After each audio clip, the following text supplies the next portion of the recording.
Bismillahirrahmanirrahim. Alhamdulillahi Rabbil Alameen. Wassalatu wassalamu ala Rasulillah wa ala alihi wa sahbihi ajma'een. Amma ba'd. Give me a second so I can do some housekeeping. 1 second. 1 second. Let me do some housekeeping. Let me do some housekeeping. Let me do some housekeeping. And that's all I'm going to be able to do. Okay, tell you. Okay, I'm going to, first of all, I want to say this video is probably going to get taken down. Okay. And, you know, a lot of people do a lot of gimmicks and tricks and stuff like that to get you to watch their videos, you know, clickbait kind of stuff. But I'm like seeing this actually for real because I think that what I'm about to tell you, it probably will get taken down. Somebody will probably disagree with it from the shayateen, from amongst the men and the jinn, report it, and then the video will be taken down. I do believe that. A little water. And I can drink out the bottle because there's nobody here but me. You know, Allah commands us ta'awanu bil birri wa taqwa. So cooperate with each other on righteousness and taqwa and exercising in the fear of Allah. Wa tawasaw bil haqq wa tawasaw bis sabr. They encourage each other with the truth and they encourage each other toward patience, right? So I'm going to bring you an idea, and I hope, because a lot of people will gatekeep their ideas, right? Because they don't want anybody to know what they're doing or get a jump on them or steal their idea. I actually want you to steal this idea that I'm going to give you. I want you to steal this idea. I want you to take it, rob me of it, benefit from it before I do. I posted a post earlier about like the cost of living in Tanzania, right? And these are real-time estimates. So brothers who post things, people who post things about other countries, make sure your data is as up-to-date as in that particular day. And alhamdulillah, you know, I'm in a group where I have connections to real-time data. So everything I'm telling you is not from 5 years ago, 6 years ago. It's actually current prices, current living situations as of today. That being said, when I looked at the amount, we're talking, if you go back on my post on my page, you'll see the breakdown, okay? For housing, for gas, electricity, transportation, and something else. Oh, I forget. But those are the main bodies, right? The main expenses, like $533. $533. That's it. That's for the month. $533 for the month. Most of us pay $533 just between our utilities. Just between our cell phone, lights, and gas, we're paying about $500. Not to mention the rent. The rent on that end, and that's the high end, that's as high as I would go because I've lived in Tanzania before, and I know that you can get a little bit lower than that, okay? But I posted the apartment complex was for 1 million Tanzanian shillings, right? TZs, they call them. 1 million TZs. 1 million TZs is about 371. I rounded out to about $375. I can get it. You can get it for 800,000. 800,000 will get you somewhere around 315, I think it is. It's been a long time since we paid that kind of rent in the States. Okay, now I'm building up to something. I thought about this and I said, $533 is not a lot of money. I know brothers who go back and forth between the lands of the Muslims and, you know, the States, right? He'll go for 4 or 5 or 6 months, then he'll come back, make some money, then he'll go back like that, right? So I thought, because some of the things that are, some of the factors that involve your coming back, like you're coming back to make a grind, right? You're going to come back, do a short grind, and then head back out. But the problem is this. You don't have anywhere to live. So you got to find an apartment, or you're going to wind up staying with your family members and like that. That gets old. Right? And then you're going to run into other problems with your staying back. If your license has expired or if your identification has expired, ID cards expire, you got to get another ID card. But in order to get another ID card, you got to have proof of residence, right? Another thing, you won't have any transportation, right? So there are things that are logistically are going to affect your staying. I had an idea. This is my idea. And I pray that Allah facilitates it for me and facilitates it for you if you want to do it. I thought that my idea is let's have a Hijrah house, a Hijrah apartment. And we can even name the apartments Hijrah apartment, or we'll call that apartment Hijrah apartments. Now, what are Hijrah apartments? What are Hijrah apartments? Some brothers are into real estate. So they rent out property, right? They have apartment buildings, right? And they rent out those apartment buildings, right? The apartments in the building, right? Some people will sublet. So it's his apartment, but he'll sublet it while he's gone, right? If you do a Hijrah apartment, some parameters. Number one, if this is me, if I make a Hijrah apartment, this apartment is what it sounds like. It's only for brothers who are coming back from outside the country and they need a place to sit. They need a place to live while he gets his grind on. He knows what he needs to do. He understands how much money he's going to need, how long it's going to take him to do that. And so he just needs a place to stay without it absorbing all of his rent and all of his money, rather. So the Hijrah apartment is for either people who are coming back and forth or people who have the plan to actually leave, right? And they just need to reduce their expenses. So the Hijrah apartment is a 1-year lease. It cannot be more than that. It will not be more than that. This is me, if I'm running it. One year, that's it. I was going to say 6 months, but 6 months is kind of cutting it close. So 1 year, right? 1 year's time. 1 year, not more than that. Number two, it's only for single brothers. No families, I'm sorry. You can't bring your kids and you can't bring your wife and your kids and your family. Okay, these are going to be single Muslim, not single brothers necessarily single, but it's just him, right? Number 3, the rent will be all inclusive. So you don't have to worry about utilities. You don't have to worry about rent and gas and electric, anything like that, right? Those bills will be incorporated inside of your rent. So the structure will be, for me, I would charge $1,200 a month. $1,200 a month, right? Utilities included up to a certain amount, which you probably won't pass, right? Up to a certain amount. Why? With this particular thing in mind, if you, again, trying to do the action for the sake of Allah, I'm just trying to make the process of Hijrah easier to do and easier to maintain. If you know you've always got a place to stay in X city, right? I'm going to make that available to you. I may or may not make any money from it, but that's not why I'm doing it. I'm really not doing it to make money. I'm trying to do it to facilitate the ease for you, because I understand when Rasulullah sallallahu alaihi wasallam said, Allah helps the servant as long as he is helping his brother. Allah helps the servant as long as he's helping his brother. So I know that as long as I'm helping you, Allah is helping me. So I don't really need to make any money from it, because my reward is going to come later on. I'm playing the long game. My reward with Allah is coming later. I'm playing the long game. So it's going to be $1,200, right? Which will include your electric and your gas, if there's gas in the building, up to $150. Anything more than $150, then you're responsible. So now, how I'm going to make this even easier. Single brothers or one brother, he could be married, it's okay, but it's just him. 3 to an apartment. It's going to be a 2-bedroom, right? That means 2 people going to get the bedroom, 1 each, and somebody going to be camped out in the living room. You're not there for a long period of time. This is not a place to live. It's a place for you to come, sit your bags down, get out here and grind, recuperate, get your money up, get your dough up, and then go. Okay? 3 people. So that means that the rent is split 3 ways, $400 each.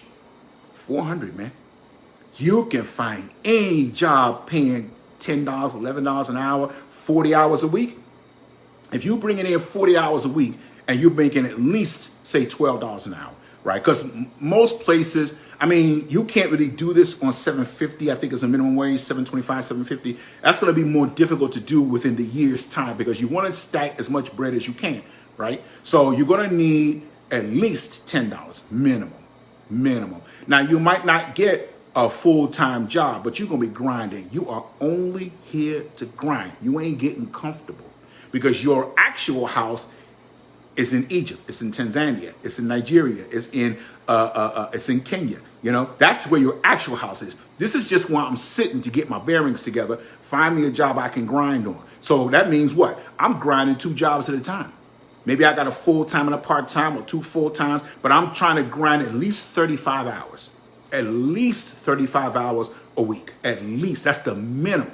5 days a week, I got to rest. I don't want to burn myself out, right? So $350, that's what that comes out to. $350, right? 350 times 4 is going to give you $1,500.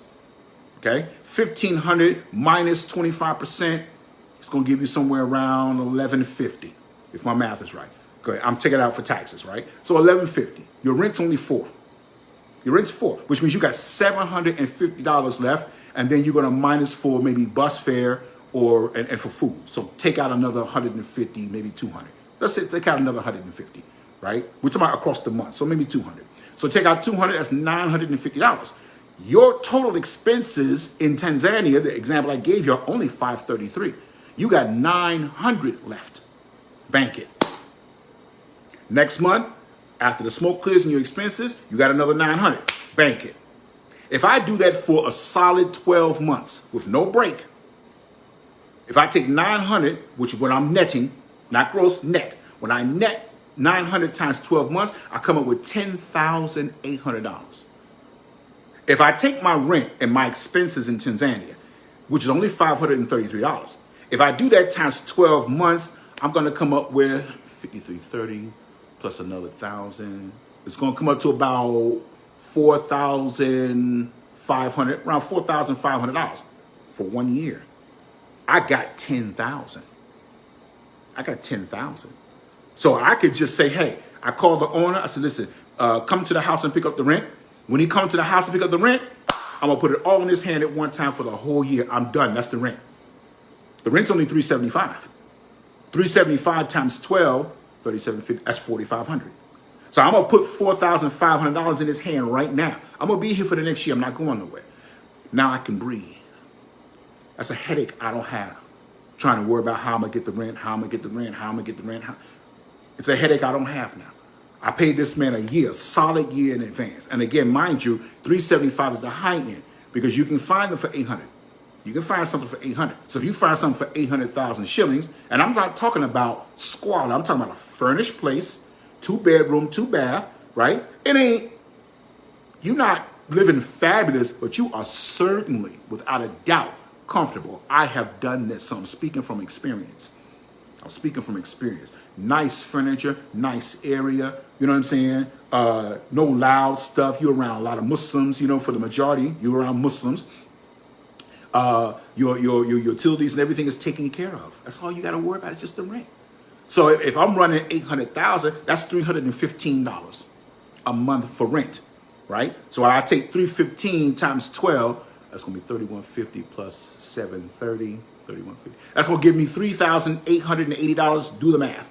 3,880. So let's call it 3,900, under $4,000.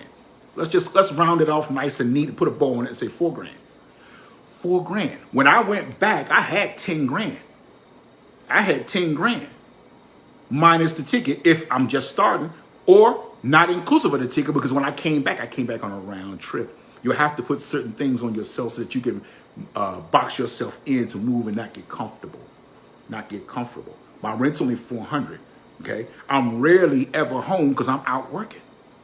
Right? I'm doing this so I don't have to come back. If I stay gone, if I come for 1 year and I stack $10,000, right, and my rent's only $4,000, that means what? That means I could pay for, say, at least 18 months. At least 18, right? Because you don't want to get too close to the edge because, well, I'll get to that in a second. So I'm saying this is doable.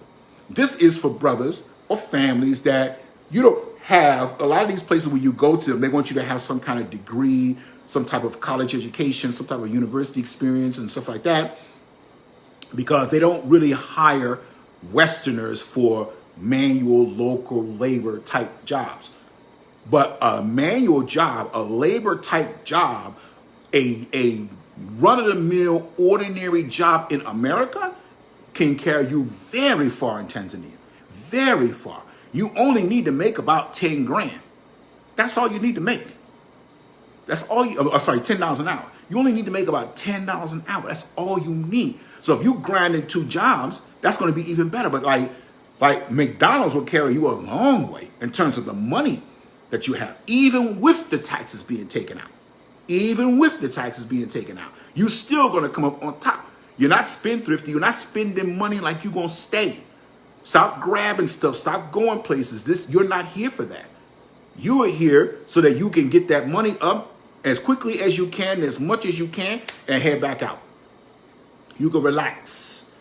Okay? Now, here are some of the conditions. Number 1, it is a 1-year lease. It can't be less than that. It's a 1-year lease. And the rent is what it is. The rent is $1,200. So if it's just you, you're paying the $1,200 until you get another guy that comes with you. If another brother moves in, he's moving in for a year.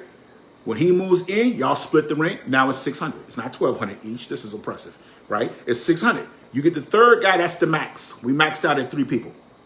When the third brother comes, now your rent just went down. Now you at $400 each. You good to go. Number 1. Number 2, you must be working. You must be working. You must be working. So I'm going to give you a buffer and say, hey, when you come, listen, this is about facilitating things for the Muslims to make things easy for the Muslims so that Allah make it easy for us. Play the long game, ikhwan wa akhawat. Play the long game with Allah, the ajr with Allah. Play the long game. Allah will give it back to me later on. All right, no credit check. No credit check.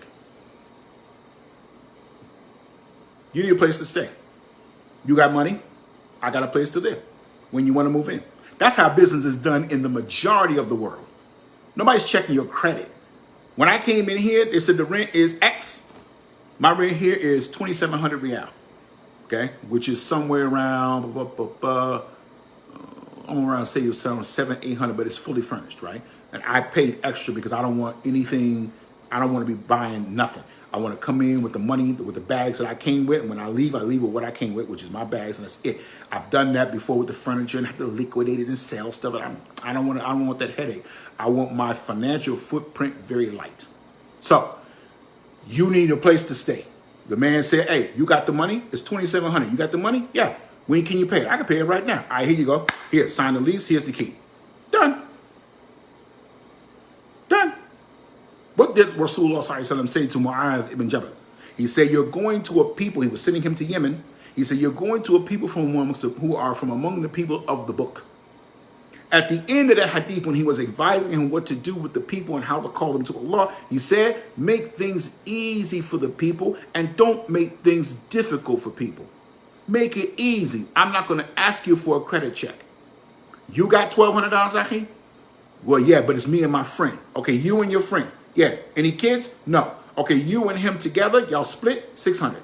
You got 600? Yeah. You got 600? Yeah. Okay. Now I need a deposit. Now, in certain places you go to, right, they want first month's rent, last month's rent, security deposit, and they're all the same. You ain't got $3,600 to give me. Right? So this is what you do, Akhi. You're going to give me the first month's rent, and I want a $200 deposit. That's all I need. I'm going to make things easy. I'm going to facilitate this for you because right now you need to get your financial footing back into play. You need to get your financial footing in. You need to get your bread up. So you give me $1,200 for the rent. You give me $200 for the deposit. Now, you must be working. So if you've just come back, of course you don't have a job. So you give me the first month's rent and $200, and then you need to be working within 30 days. So if I'm going to extend these concessions to you of no credit check and no high security deposit and no last month's rent, then you got to show me that you can trust me. You got to give me something to let me know that I can trust you and rely on you. So within 30 days, you need to be working, and I need to see some type of check stuff. It's business on one hand, but we're not fools either. So I don't want you trying to take advantage of me, and I'm not going to oppress you. So I need a check stub. I need a check stub. Okay? So in 30 days, you're going to show me a check stub. If you can show me 2, even better. Okay? The next condition, you must remain employed throughout the year. You can't take a break and say, you know what, I'm gonna chill for a little bit. I'm just tired and all that. Because see, at the end of the year's lease, you have to go. It is only a 1-year lease. you have to go because other brothers are coming in, and the maximum is 3 to an apartment. It's 3 to an apartment. If you reach your financial goal before the 12 months is over, y'all work that out between the 3 of you. But the rent is still $1,200. You get what I'm saying? So one brother may say, you know what? I got what I needed to get. I can go ahead and head back. I'm gone. He's out. You other two now, the rent falls on you too. It's $600 now. Okay? So the rent is $1,200. This is not a place to stay to live. Now, I'm going to provide electricity, which is already there, gas, which is already there. It's going to be included in your rent. You don't have to go down to the utility department, put a deposit down, and all this stuff. Stuff is in your name, and then now you got to decide whether I'm going to pay rent or whether I'm going to pay gas. And you don't have to worry about that. I'm going to take care of that for you. I'm going to furnish the place for you. I'm going to put a bed in there, maybe 2 full-size beds, a nice sofa, a table, you know what I mean? Maybe a coffee table and a table that you can sit and eat at. There'll be pots and pans in there and silverware and plates. Everything you need. Cups, silverware, pots, pans, plates, and then just your regular basic furniture. I'll put a dresser in there, a dresser in one room, a dresser in the other room, okay? And then I'll have the living room. There'll be furniture in the living room. So it's fully furnished. It's turnkey. All you got to do is just take the key from me. You give me 1 month's rent. You pay the $200 security deposit, and that's it. And sign the lease. Sign the agreement. This is from Islam.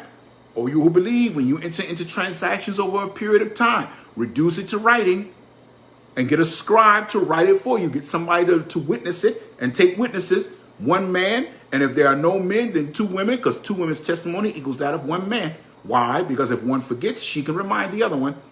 That's it. So we signed the contract. Now we locked into each other. 1 year. I'm doing everything for you. This is Hijrah Apartments with that idea. Okay? If you have somebody else that wants to get in and he wants to take your spot, that's okay. But the lease agreement for you is from January to January, as an example. January to January. So if he comes back and you only have 3 months left on the lease and he's taking the lease over for you, right, in your portion, his time frame is only until the end of the portion with the lease. You with me? So that's it. So after 3 months, he's either got to pay or quit. After 3 months, he's either got to go or he said, I'm going to stay on for another year. Okay, Aki. Now we switch that name from his name to your name. Now you're responsible for that. Easy. Make things easy for the people. Okay? He's working now. Okay? Now he go home. He comes in. Now with food, this is how we have to get in front of our money. You get in front of your money, man. So for food, while he's living there, he's got to eat. Don't eat out. It's going to kill your money. Cook at home. Get you one of those, I have one here. Get you one of those big crock pots, right? Put your stew in there with your rice and your meat and all that stuff, right? And then you want to do what we call meal prep.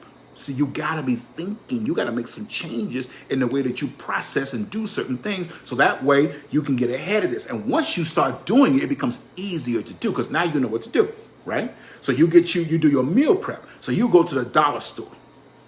You go to the dollar store. Again, you're not here for a long period of time. You're here for a maximum of a year, minimum 6 months, right? After that year is over, there are other brothers who are waiting to get in.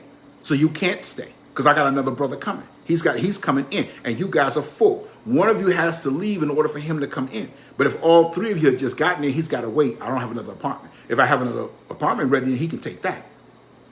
So you go to the dollar store and you get those little sealed Tupperware type containers, right? With the little lid that you snap on, the snap-on lids, right? And then after you cook your stew, this is how easy this stuff is. You cut up all your stuff, you put in all your seasoning, you put in all your meat and your water, you put it in the pot and set the pot for slow cook for 5 hours.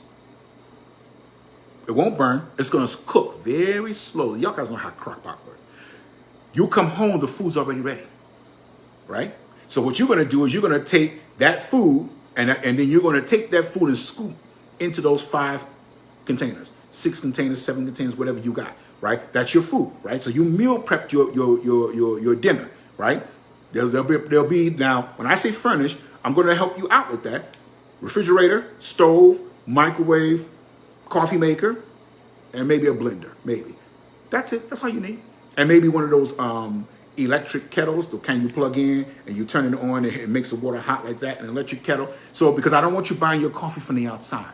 Starbucks, 7-Eleven, Wawa coffee over time is very expensive. Don't create expenses. Move very lightly. A very light financial footprint. So light, it's almost like you weren't even here. Very light financial footprint. So you don't have to buy your coffee from the outside. I got a coffee maker with one of those mesh filters, not the paper filters that you got to keep buying. That's another expense. See? So you get the one with the mesh filter. All you got to do is just rinse it out and keep it clean, right? You get your coffee. When you get your coffee, I'm going to show you guys. When you get your coffee, this is my coffee. Okay, I get my coffee ground. Every time I go, I get it ground. I save this container. I forgot what was in this container. Oh, there was oats in this container. Oatmeal in this container. So I kept the container because it's dry foods. It's all dry goods. So I took it after the thing was over, after I finished using it, and you can see it's Quaker. I don't know if you can see that. They got Quaker out here. Okay, so I wash it out, and then I've been using this for almost 2 years. Right? So every time I get to the end of this, I wash it out real good, hot soapy water, dry it out, and then I put the next one. This full to the brim is 1 kilogram. 1 kilogram, which is equal to about 1 pound, which is 1 pound, because a kilogram is 2 pounds, right? I go and I buy my coffee. I have them grounded up for me, right? And I don't need to go out and go buy any coffee. The good thing about that is that this coffee is as strong as I want it, right? A lot of times the coffee in these places is very weak. It tastes good because you got to put all them creamers and all those flavors and stuff like that because it ain't that strong. I want a nice bite. You know what I'm saying? Now this will last me. This was a week ago. I've been drinking a lot of coffee. This is maybe 2 weeks ago. Yeah, this is 2 weeks ago. This is 2 weeks ago. This will last me, if I'm drinking just 1 cup a day, which is what I normally drink. I normally have 1 strong cup of coffee every day at the top of the morning, like after Fajr. Within an hour or so after Fajr, I'm going to have my coffee. And really, I don't drink too much coffee during the daytime, unless I need a little pick-me-up or I just want some more coffee because the half-life of coffee is like 6 hours. So that caffeine is still in your system and messes up your sleep time. So I know for me, if I drink caffeine, if I have coffee after 4 or 5 o'clock in the evening or in the afternoon, I'm going to be up for a while. You know, I'll do that on a Thursday because Friday we're off, Saturday we're off, so sleep is not an issue at that point. But if during the week, during the work week, if I have another cup of coffee, it might be around 10, 11 o'clock, around 12, maybe lunchtime, right? And that's just going to be like an espresso. Anyway, the point I'm making is that drinking that 1 cup, that container will last you about 4 to 6 weeks, depending on how strong you like your coffee. 4 weeks. 4 to 6 weeks is a month and a half. So you don't have to worry now about going out and go getting coffee now, okay? The coffee maker's already there. It's got the strainer. You don't have to buy strains, those paper strainers, right? You got the electric kettle, so the water, you get the water hot, right? You pour the water in there, or the kettle, the coffee maker itself. You don't even need the kettle unless you're drinking tea. That'd be different, right? So the point I'm making is there are things that I'm going to make sure that are there so that you don't have to go spend your money outside. So let's recap. $1,200. That is the rent, which includes utilities. $1,200 furnished, utilities included. Win-win. Win-win. What is on you, what is not on you, no credit check required. Pay the first month's rent and give me a $200 security deposit. Everybody has to pay a $200 security deposit. Everybody has to pay that. Okay, so whether there are 3 of you, 2 of you, or just 1 of you, when that next person comes, it's 200 from you, 200 from you, and 200 from you. Okay, so first month's rent, $200 security deposit. That's it. Your lease only for 1 year, minimum 6 months. You might reach your financial target within 6 months' time, and you just want to go ahead and head back. No worries. Okay, good if you put somebody in your place, but that's the lease period. Maximum 1 year. No families. No families. One individual brothers only. Whether you are married and your family's in this country or that country and it's just you, that's okay. It's just you. Or if you're single, you're not married yet, and it's just you, that's okay. Okay? No families, no kids, I'm sorry. I'm sorry. In order for this to work, there can't be any impediments. If you bring your family, then your kids get sick and you got to go shopping and for clothes and for that. Now there's a conflict now when it comes time to pay the rent because your kid is sick. The insurance won't cover the hospital visit. Now you got to pull from the rent to do this and that. No. No. I'm sorry, we can't do that. All right. So fully furnished, all utilities included. That's all of it. That's coffee maker, microwave, fridge, stove, electric tea kettle, pots, pans, silverware, cups, glasses. I'm gonna lay it out for you in the most basic of terms. Okay. Living room furniture, which is basically just gonna be like a couch and maybe a recliner. Some, inexpensive but nice looking furniture. Okay. Maybe a TV or not, depending on what you like to do. But I'll put it there. Okay. The bedroom is going to have at least a full-size bed. I'm not going to cramp you in a twin-size bed where you're rolling over in the middle of the night. I'm going to put a full-size bed in there, one chest of drawers with about 3 or 4 dressers on it, right? We're not doing vanities and all that stuff, okay? There'll be shower curtains in there. You won't have to buy, is the point I'm making. You won't have to buy anything. Your only thing that you have to do is make sure that you pay your rent, make sure you pay the security deposit, and make sure you stay employed. Because at the end of the 12, you got to go. What does it sound like? Sound like a good idea?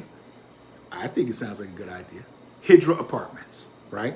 Now, I thought about something.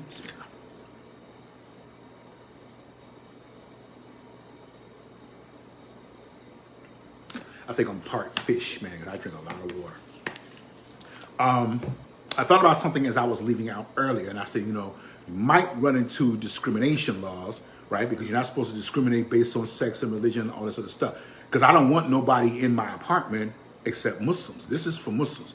So how can I get around the discrimination? I'm going to sublet it. I sublet it. So it's in my name. It's my apartment. I can let anybody who I want stay there. So I'm not subject to the law, to the discrimination laws, because it's my place. My name is on the lease. I have a sublet agreement with you, and I can sublet it to anybody I want. Like I can give my car to anybody I want. You're living there. I can let anybody live there that I want to live there because it's actually my place. And so you can't govern who I choose to let inside of my apartment, right? The security deposit, before I move on, the security deposit will cover light things. So this is my intention. My intention is when your year is up, give me about a week, right? Before the next set of brothers come in, I need about a week because what I want to do, because there's going to be people moving in and out of there, right? I want to sanitize the place. And I mean sanitize from top to bottom. I want to slap maybe a coat of paint on it if it needs it, okay? I'm going to sanitize. So I'm going to sanitize the mattresses, maybe buy new mattress covers, okay? Brand new mattress covers, sanitize the mattress, sanitize the carpet, get a professional carpet cleaner with those hot steam, with the what do you call them? Antibacteria type washing like that, fungal remover and all that stuff. I want to sanitize all that stuff. I'll probably bring a cleaner in, do some that deep grunge, cracking, crevice kind of cleaning because I want you moving in a nice, clean, healthy place. Everything in that house gets washed. I don't care how you left it, Barakallahu Fig, but we're going to do it again. I'm going to wash all the silverware, the pots and pans, hot, soapy water. I'm going to make the place clean for you. So when you come in, you literally only have to worry about getting a job and staying employed. That's all you got to worry about. I think that's a good idea. I hope somebody steals that idea from me because there are a lot of brothers in real estate. If you just take 1 or 2 of those apartments, right? Now, my advice to you with that is that if you have a whole building, right? A lot of times what they do over here, and it seems to be the same. Maybe Bahrain is a little different, but I know in Kuwait, in many places in Kuwait and in Saudi Arabia, they'll have either the apartment is only for families. There's a apartment building close by here at the new masjid I went to. That apartment, they say it's only for women. But what happens is here, when they mean families only, it's mostly just women. It's mostly talking about women. So if there are women involved, you can't go in. So the apartment is not for men. Okay, it's only for women or it's only for people with families, right? So what they'll do is they'll take the top section, right? Let's say there are 4 floors. They'll take the top 3 floors, right, will be for the families, and the bottom section is for the men or for the single men, right? And that is a very wise situation because it prevents any accidental bumping into each other. You know what I'm saying? And it keeps people where they're supposed to be. A brother who's single ain't got no reason to be up on the second and third floor. For what? What you there for? You don't know nobody there. Stay your behind downstairs and behave yourself. Or we'll divide it in half. So the first 2 floors is for the men, the second 2 floors is for the family, like that. Or it might be reversed.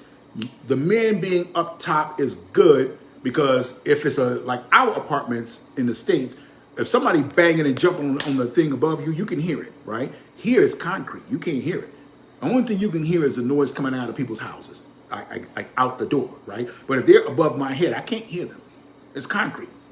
Our stuff is wood and plaster and sheetrock. So that sound reverberates against the frame of the building. You can hear that, okay? So if that's the case, maybe you want to consider keeping the families downstairs and let the brothers go upstairs because the brothers are not going to have that bumping and jumping going on like kids. If you got kids, right? So it just depends on how you want to do it, but that's what I see. So you do something like that. I lost my train of thought. Oh, my little pigeon friend is back. So yeah, so you just need to stay employed. That's all. I think that's a really good idea. That's what I was saying. So the brothers who are running apartments like that, put those first 2 buildings or anything on the ground. That's just for what you're going to run for your Hijrah thing. Now, you may make some money off of it, but I'm telling you, the more reasonable you keep it, you're going to get the volume. You're going to get the volume. Don't worry about that. Don't worry about trying to make money off of it. You're going to get the volume because the word's going to go out. Hey, there's a brother in Philly. There's a brother in Atlanta. There's a brother in Chicago. He's got these Hijrah apartments. Hijrah apartments, what's that? The brother's renting out apartments for brothers who are coming back and forth. They made Hijrah, but the money getting low. He's going to come back. He's going to grind. He needs a place to stay, right? And because you're there, I can sublet a lease for you, right, with your name on it, help you get your ID because you need an ID, right? You need an ID. And you need your driver's license if you're gonna run a driver's license. Okay, so all that stuff, that's being there facilitates that for you, right? My advice to you is as you get your money. Oh, that was the other thing. Alhamdulillah. If you're coming back, right? If you're coming back, you don't want to come back. Let's say you signed a lease in Tanzania for 12 months, right? Don't come back in your 12th month. Because that's the end. And what will happen is now you're behind now. Because now any money that you're making in while you're back in the States at my Hijrah apartment, you got to send a portion of that money and still keep paying rent. So you don't want to come back at the end of the 12. You want to come back in the 10th month. In the 10th month, you want to come. Because you still got 2 months that you've already paid up. That will allow you to have a little bit of a buffer. Okay? So that you'll probably still be paying rent, but not all the way through. Right? So at least 2 months. That way you don't run into problems while you're there. It may take you a couple of weeks to find a job. It might take you a month, But I mean, between the temp services and a lot of places is money. You know what I'm saying? It may not be the kind of job that you want. It might be labor intensive. You might be out breaking rocks and digging ditches, but it's money. It's money. It might be a telemarketing job, It's still money. It's still money. It might be a Burger King in the evenings and telemarketing in the daytime setting appointments. It's still money. You see what I'm saying? It might be an Uber. So for you brothers who know how to drive and you got a good driver's license, you can rent, from what I understand, you can rent a car and do Uber. So you don't have to buy a car. You can rent the car and run Uber on the car. And then the money you make from Uber, you use that to pay the rental fee. There's a lot of ways you can grind. You see what I'm saying? So that's the whole thing. The other thing, if I can remember, what was it? I forgot. I think that's what it was. So, put your money in a bank account.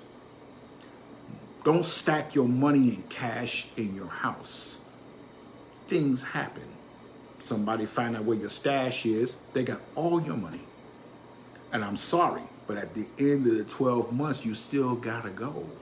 I got people waiting to get in. I'm sorry. I'm very sorry. I hate that happened to you. But we got other people waiting to get in. The brother's waiting. I got 2 brothers waiting. You might find that in the process of your hustle, right? You grind it. You may be pulling in $1,400, $1,500 a month. 16, 17, 1800 a month, depending on how you grind it. And you may say, you know what, I can hold this down for the whole 12. Let me just pay you for the whole 12. You know what I'm saying? And we square. No, I don't want it like that. Well, I can afford it. I can, instead of you trying to find another person, I don't really want to live with nobody. This is not that kind of setup. This is for the brothers who are coming back and forth. Okay, so yeah, you may be able to hold it down, but you're the only one. There's two other brothers who are coming back. They need a place to squat where it's a reasonable rent. They can do what they got to do and save as much money as they possibly can and then go back out. So this is not necessarily to live. You're not going to stay here and live here. I'm not going to convert it to a regular apartment where you live. Okay, so because I'm providing all these things for you as well, furniture and all these other appliances and stuff, don't go buy anything. Don't buy anything. You're hardly going to be there if you're doing this right. You're hardly going to be in the house anyway. Don't go buy anything, because anything you buy either is going to get left in the apartment or you're going to have to try and sell it, which is going to be a problem. And if you buy it and you leave it in the apartment, it's clutter. What do you need to buy? It came with a blender. It came with a coffee pot, a coffee maker. It came with a kettle. It came with a microwave. There was a fridge already there. There's a stove already there. What else do you need? There's plates and pots and pans and silverware. You know what I mean? You got your frying pan, you got your saucepan, you got your quart pan. Maybe I might throw a waffle maker in there or something like that, or a pancake maker. Just kind of like, Sunday morning, Saturday morning, you ain't working, you want to have a nice little breakfast. I might do something like that. But I mean, like, everything that you need is already going to be there. You don't need to buy a bed. It's already a bed there. You don't need to buy another dresser. You're traveling light. You're traveling light. You should have, at best, 2 to 3 weeks worth of clothing. And I'm talking about 2 to 3 weeks worth of socks, underwear, t-shirts, pants, shirts, a pair of work boots, a pair of nice shoes, right? Or work shoes and nice shoes, right? Like 2 weeks worth, and you're cycling. Now, I may or may not, depending on the apartment, because it just came to me, I may or may not put a washing machine in there. I may or may not. Just depends on how the building is built, where it could handle a washing machine, because some apartment buildings aren't like that, so you got to go to the laundromat. I'm going to try to see if I can do something like that, where there's already a washing machine there. Maybe I'll get one of those stacks, right? A washing machine dryer stack, right? So that way you still don't have to go out and spend your money in the laundromat. You see what I'm saying? So I want to try to make it all like self-sustainable. Everything is self-contained. You really don't need to go out for anything except going to buy food. I think that's a good idea. Hijrah Apartments. These apartments in this building, 1 or 2 of them, is only for the brothers who are coming back and forth. I think that's a really good idea. I hope somebody steals that idea from me, and I hope they do it. Hijrah Apartments. Fully furnished, utilities included, and I mean fully furnished. Utilities included, just the first month's rent, and a small security deposit. That's it. Stay employed. You grind for 6 months, a year. Barakallahu feek. You go, you come back. Now, what happens, because people are people, what happens if you default? You're supposed to get paid. I'm waiting for the rent. Why I got to come looking for you? All right, you're not paying the rent. If you late 3 or 4 days, that's understandable. Pay cycles are different, right? And different jobs. So no, there's not a lot of people that get paid on the 1st, unless he's got a direct deposit situation going on. So he may get paid on the 3rd or on the 4th or on the 5th. And I'm not really going to charge you a late fee. I'm not going to charge you a late fee if this is something that was a one-off kind of thing. But if you late constantly like that, then I gotta recoup that. But I don't think that that's necessary. If you default, now it's been a month. You 2 weeks into the month, you haven't paid me yet. You defaulting, now you gotta go. You have to go. I'm sorry. You broke the agreement. You have to move. You have to move, because the agreement was not that I'm waiting on you. I've given you everything in the apartment that you need. There shouldn't be any reason why you're coming up short. I gave you 30 days. See, here's how we make things easy. No credit check, no high security department. I don't need the last month's rent, right? And you don't have to have, there's no salary requirement where you got to show that you're making 2.5 times to 3 times the amount of rent. Show me the pay stubs. Show me one check stub after 30 days. I'm going to give you 30 days because you just come back. You've been outside the country. So you got to go look for a job. You're not working. When you first come back, you're not working. Unless they're, like for the brothers who drive trucks, right? When he come back, he already got his CDL. It's just, he just need to put in an application with any company. It don't matter. And he can get work, right? But for everybody else, you got to come back and look for a new job. All right, I'm going to give you that leeway But you still got to come up with the rent. You got to come up with the security deposit. And then after that, you got 30 days to produce a check stub for me. After 30 days, if you don't have a check stub for me, you have to go. Because that's not our agreement. Our agreement is that you have to stay working. And if you're not going to work, then you can't stay. If you're not working, you can't stay. Not, well, I got some interviews lined up and they said they're going to call me. Nah, we're not playing that game. We're not doing that, Aki. We're not doing that. So you need to be employed. I'm going to give you 30 whole days. You move in on the 1st of January, you got till February 1st to find something. If you're going to be late, the good thing Islamically and the good adab is to just tell me, hey, my job is going to pay me, my job pays me on the 7th of every month, as an example, right?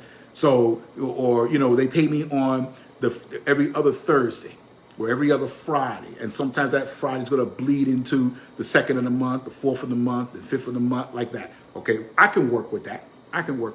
Because you're not being deceptive. This is something that's out of your control. Okay, Aki, no worries. On the 2nd Friday, I expect you to be calling me, or I expect that when I come through, you ain't hemming and hawing about, this and that, and my wife and my kids and that. And I got, no. I'm sorry. So let's be, we're going to be above board with this and do it right. And then people will benefit. And once that gets around, once the word gets around, then we can get another part, the same thing. Again, I don't necessarily need to make money from it. I probably will make a couple of $100 here and there, but between the utilities and the rent, I may not make a whole lot of money. I might break even. I'm not trying to make money off of it. I'm trying to facilitate something for you so that you can come back and forth and I get the reward of you being in Darul Islam, you being amongst the Muslims, you enjoying yourself, and I'm making things easy for you because I want Allah to make things easy for me. I'm playing the long game. Brothers and sisters, play the long game. The long game is the best game. You will get something in the short run, but we're running for the long game. So Hijrah Apartments, man. Hijrah Apartments, please steal my idea. Steal my idea. Please steal it and do it in the city that you live in. You can sublet it, so you don't have to be in real estate and managing an apartment complex in order for it to work. If you sublet your own apartment, right, you can rent, as long as you have an agreement with the apartment owner to sublet. And most people, if you tell them that, they have no issues with that. Now, a person might think in closing, he might think, well, what's the difference between what you're doing and an Airbnb? Because Airbnb is charging you by the night, right? And Airbnbs have maximum, most of them have maximum durations of stay. Most of them. So that, the rate might be very affordable, but because there are other people who want the apartment, he may say, look, you can only stay for a week, or you can only stay maximum 1 week's time, and it's going to be typically a little bit more expensive because of the short nature of it.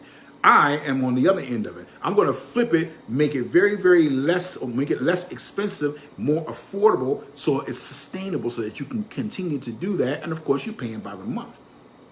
Everything is already there. You come in, get your grind on, 1 job, 2 jobs, the more money you make, the more money you keep. Get a bank account, put that stuff in a bank account, right, with your card, okay? Don't keep cash in the house. Things happen. Again, somebody finds out where your stash is, all your money's gone. Put your stuff in a bank account where it's going to be secure. One final thing, I don't have it on me now. If your bank supports it, go on your phone and there's an app called Wallet. So you get your wallet, you download the Wallet app, and then on the Wallet app, you can add your bank information, your bank card, okay? You want to do that, and then once it's in your phone, you can just scan it, right? That's going to help you in case you lose your bank card or someone steals your bank card or the bank card gets destroyed and you're in another country. You're in another country. So you have to wait if your bank will do this, if they will send you a bank card in another country. So you want to safeguard the means that you have to pay for things, okay? The other thing you want to do is on the app, find out if your bank has an app. When you download the app, see if there's a feature in the settings to lock your card, okay? And keep your card on lock. That way, if you lose your phone, if someone steals your bank card, if you lose your bank card, nobody's trying to access your card because the card is locked electronically and only you can unlock it And the only way you can unlock it is that the person has to know your account number and your passcode to log into the website and then go into the settings and unlock it. It's a safeguard. Okay. It can be a little bit of a hassle, but if you're making control over it, you come in, you say, okay, I need to go to the ATM. So you're going to unlock your card, get the amount of money that you need to get for your budget for that month, and then lock the card again. It stays locked. Now, if you have ongoing transactions online, you're subscribed to some kind of service, or there's something that you have agreed to have your account debited, those transactions still go through. Okay. But the actual using of the card itself, no. You can, if you have more than one bank account in the same bank, you can transfer without having to unlock the card, right? So it's a safeguard just in case, because you don't want to lose the only means of payment that you have in another country, man. You don't want to do that. You're going to really be in a bad way. And people will be sympathetic, but at the end of the day, people want their money, you know? And I can't continue to keep extending credit to you until you get this figured out, because it's been a month now. And your bank may not agree to send a bank card overseas. Now, some banks will do it, right? It's already happened to me at least once, right? I had a situation where some nefarious transactions went down because I was using certain apps. Be careful, okay? Be careful. Cash is always the best way. If you use an app, I run into a situation where I got in this little bid where I was ordering food, right? And I've taken Ubers out here with no issues. I have done bank transactions with no issues, and I run my business online, Sura 55, and I've had no issues. The issue came when I started using the food apps.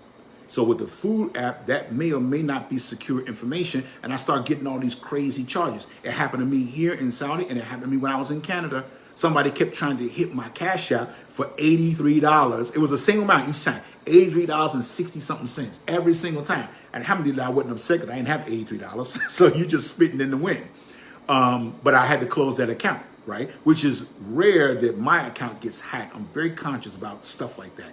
If I get hacked, it's not because I was careless. It's because I was somewhere that wasn't secure and I didn't know it wasn't secure. So I just stopped using the food apps. Now I set the feature. If I use the food app, I set the feature to pay in cash. Cash is what's going to do it, you guys. Cash is going to do it. So safeguard your method of payment, okay? Now, your card that you are uploading to your wallet may or may not work in another country, okay? So you always want to have cash as a backup. You always want to have cash as a backup. I have an app, my wallet. I have a wallet. On my wallet app is my card for my bank account back in the States, right? But here in Saudi, there's only one company that will accept that. Everything else, you have to actually put the card into the POS thing, right? So it may or may not work. But lock your card on a regular basis. It's always locked. Keep your card locked on the app, okay? And keep your bank card secure somewhere. You can keep it on you for emergencies, but like budget how much you're going to need. So 533 shillings. No, sorry, $533 is probably around 1.5 million shillings. You can't get that much out the bank at one time. I think the maximum in the ATMs that you can pull out in a day is 200,000 shillings, which is around a little over $300. But your bank has like a limit as well. Your bank may say, hey, for ATM transactions, you can only pull out $5,000 at a time or $3,000 at a time, like that. That's the max. So you want to hit the max each time. You're only going to do it one time, right? One time for the month, and then that's the budget that you're going to eat off of for the month. So you're going to be careful how you're spending your money. Don't walk around with your card, you swipe, swipe, swipe, scan, scan, scan, swipe, because you can't count that. You can't see that money coming out your account, okay? If you have cash on you, sisters, if you have cash on you, take the amount that you need for that situation as a matter of safety. Our women are very, very unsecure when it comes to their purses and handbags and, you know, the money that they're pulling out. She'll unzip her bag, take out her stuff. She's paying for it, so she puts the purse on the counter so that she can pay, thinking that, you know, she can just do that. You can't just do that. Somebody will snatch your purse and keep going. Right? So, or she's walking around with the purse on her, but the bag is unzipped. Come on, sisters. Come on, you're not at home. You're not at home. So, you know, keep your stuff secure. Watch your surroundings. We're still in the earth. So it's not, I'm not saying that somebody's going to knock you in the head and take your money when you're in these countries, but don't be naive. don't be naive. Watch your surroundings, check your surroundings, look behind you, all that kind of stuff. You know, what was the last thing I was going to say? Now I'll end here. Medications. When you are taking these medications, the most important thing you can do, especially if you're on stuff like high blood pressure medications or antibiotics and stuff like that, in a lot of the different countries other than Canada and America, you don't need a prescription for some of these medications. But what you do need to know is the active ingredient. It's called the active ingredient. Every company, no matter what they call that product, on the back of it, they list the active ingredient. In other words, that's the actual name of the medicine. So for example, Tylenol, Advil, no, not Advil, Tylenol, and there's another one, I forgot what the name of it. The active ingredient of Tylenol is called paracetamol. Yeah, paracetamol. Paracetamol is the active ingredient. So it doesn't matter what brand they call it in another country, the active ingredient is called paracetamol. You just need to go. And if you go in, right, don't call it by the name you know. If you go in Africa and say, I want Tylenol, they're not going to know what you're talking about. But if you say, I need paracetamol, oh, okay. You want it in this one or this brand or this company, this brand, they're all the same. The active ingredient is the same. What might be different is the amount. Like this might have 500 milligrams, this one may have 400, this one might have 200, this one might be extra strength, like that. Advil, ibuprofen, right? The active ingredient is, ibuprofen. The active ingredient is ibuprofen. Ibuprofen. Here in Saudi, they call it Brufen. They have it here. They have it mostly in most Gulf countries. You go, there's Brufen, ibuprofen, Brufen, right? So you go in. Don't call it Motrin. Don't call it Motrin because they don't have Motrin here. That's in America. They don't have Motrin, but the active ingredient in Motrin is ibuprofen. So go into the pharmacy and you say, I need ibuprofen. Okay. Of course, if you're getting antibiotics, penicillin, amoxicillin, stuff like that, you won't go in there and ask for amoxicillin, paracetamol, or amoxicillin, or Paximol, or whatever. Don't go by the brand name, go by the active ingredient. Same for blood pressure medication, right? And a lot of these medications, you can get them over the counter. The only challenge you'll run into is the amount. They might not have the amount you need for, say 30 days, right? You may find enough for 5 or 10 days, something like that. So you might have to buy multiple packages, but you can still get that medication. That way, if you are taking medicines, your medical routine isn't interrupted by the fact that you just went to another country. These are things that are important to understand. So, you know, things like your financial situation, your medical situation, you want to make sure you lock that down. As you're going through your checklist of things you need to do for Hijrah, those are things you want to make sure that you're documenting. Okay, and then last thing, and I'll end here. You don't want a problem with your method of payment with your bank card. So when you before you leave, go into your bank a couple of days before you leave and say, hey, I'm going to be traveling to this country and this country and this country. I'm going to be in Africa for at least 6 months to a year. So if you see charges like that, don't put up the red flag that this might be a fraud situation, because banks that have fraud situations or fraud alerts or fraud, what do they call them? They call them fraud and abuse or something like that, but it's a department for that. If they sense there's a fraudulent transaction, they'll lock the card. And then you got to call to, verify, yes, that was actually me. Please authorize the charge. But if you can get ahead of it and say, hey, I'm going to be gone for 6 months. So if you see a charge pop up in the airport in Tanzania or in Dar es Salaam or in Nairobi, Kenya, or in Mombasa or in Johannesburg or in Saudi Arabia, that's me. That's me. That's an authorized transaction. And they'll say, okay, no problem. Don't get in there, oh, I want them to know where I'm going. I need to tell them. You do want to tell. Trust me. Because you don't want your card locked up and you can't, you can't access your money. And that can be very, very embarrassing and potentially dangerous, because you are now expected to pay for services that you can't pay for. You can't get to the ATM because your card doesn't work. You can't do a scan online, or you can't do it online because the card doesn't work. You can't scan it at the POS because the card doesn't work. It's locked for any kind of transaction. You can't access your money. Now, what are you going to do when it comes time for rent, or you at the grocery station buying dinner for your family, food for your family, groceries, and you swipe the card and it's not working? Because nobody from your financial institution knew that you were going to be using your card outside of the country. They expect that if you're in country, you use a card in the country. Okay, so lock up those things, secure those things, and make sure that you have access to those things, inshallah. So that's it. I just want to kind of give that idea. Hijrah Apartments, take that idea. Let's see what we can do, even if we do a collab thing, right? Okay, you're doing, I don't know how we would do it, but we'll come together and we'll say, okay, we'll go half in on the apartment and like that, and however we can do it. You know what I mean? If you are interested, let me know. But it's like, I'm not entertaining tire kickers. I want to actually do this thing. You know what I'm saying? So if you're serious and you got the capital and you're ready to move right now, let me know. Otherwise, if you got your own capital, you want to do your own thing, please go do it. It's just going to help people, inshallah. أقول قولي هذا وأستغفر الله لي ولكم والسلام عليكم ورحمة الله وبركاته. May Allah bless us to make things easier for the Muslims and to assist our brothers and sisters so that Allah will continue to assist us. Wassalamu alaikum wa rahmatullahi wa barakatuh.